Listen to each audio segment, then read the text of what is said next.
G'day guys. So I recently had a few people ask me about what kind of kayak I use and the gear that I use on the kayak and how it's all set up. So in today's video, I'm going to go over exactly that. This is a Viking Pro Fish 400. I've owned it for approximately 1 year and I bought it second hand. We'll start from the rear of the kayak with the rudder. So the kayak that I had before this had a rudder, and when I initially purchased this it didn't have a rudder. So I took it out once or twice to give it a go and I just couldn't do it, so got a rudder installed and it is awesome. Wouldn't be without it.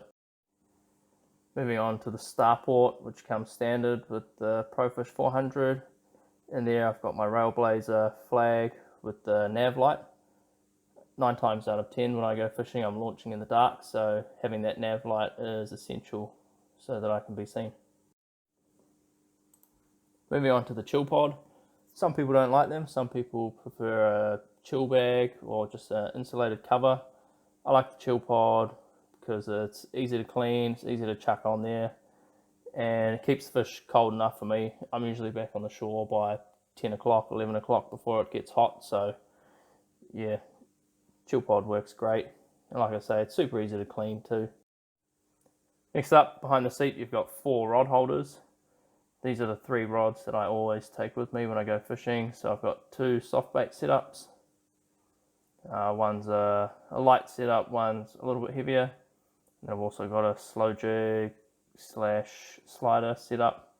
And then in the last one I've got my net. These are all held in with leashes, which are absolutely essential. Leash it or lose it, as they say. You can see there I've got some stainless steel rings attached to the nylon eyes, just because it gets quite cluttered in there with all the clips. The extra room to clip on is really helpful. Next we'll move on to the running rig. So this is one I just made myself. You can buy them pre-made. Starts from one end, goes down to the other and attaches to the drift chute.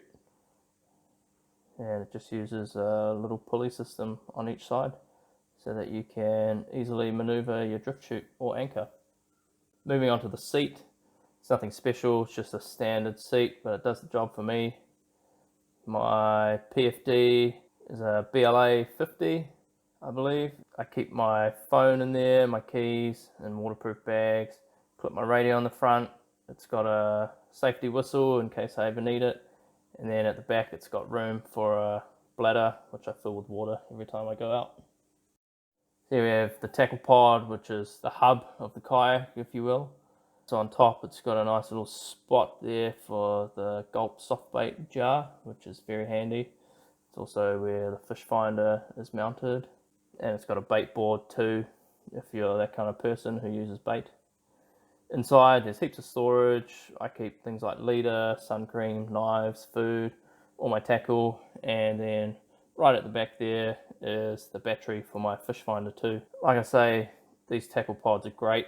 It doesn't come standard with the 400, but totally worth buying it. Up the front, we've got 2 Railblazer starports, which come standard with the 400. I believe the newer models have the HD ports. Usually got 1 rod holder in there, and then I've got my camera in the other one, which is tethered on to my fish finder. 1 for safety, and number 2, when I'm sitting in my seat, I can't actually reach the camera, so if I need to bring it to me, I can just pull on the string, do what I need to do, change the battery or whatever, and then push it back out to where it needs to be. The fish finder that I use on my kayak is a Raymarine Dragonfly 4 Pro. When I got the kayak, it wasn't working, it was wired incorrectly, everything was corroded. So I rewired it. I use IPX67 connections, which are completely waterproof, dustproof. I've been using it for a year and had absolutely no issues at all. I'm probably going to do a video on exactly how I've wired it up, closer look at the connections and stuff like that, so stay tuned for that.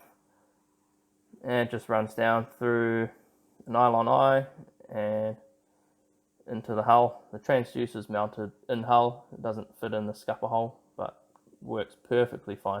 It's also got a rod holder on each side, which are super useful when you're fishing. I'll often cast a soft bait out, chuck it in there while it sinks. Along the side, it's got paddle holders, one on each side. So these are the foot pedals for the rudder. They're completely adjustable.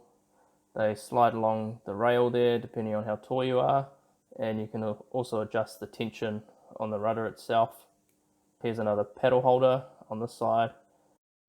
There's also 3 little nylon hooks there, as you can see, which I believe is for the fish stringer system. So you just string your fish onto a piece of string or wire, and it goes directly into the rear well of the kayak, so you don't lose them if you fall out.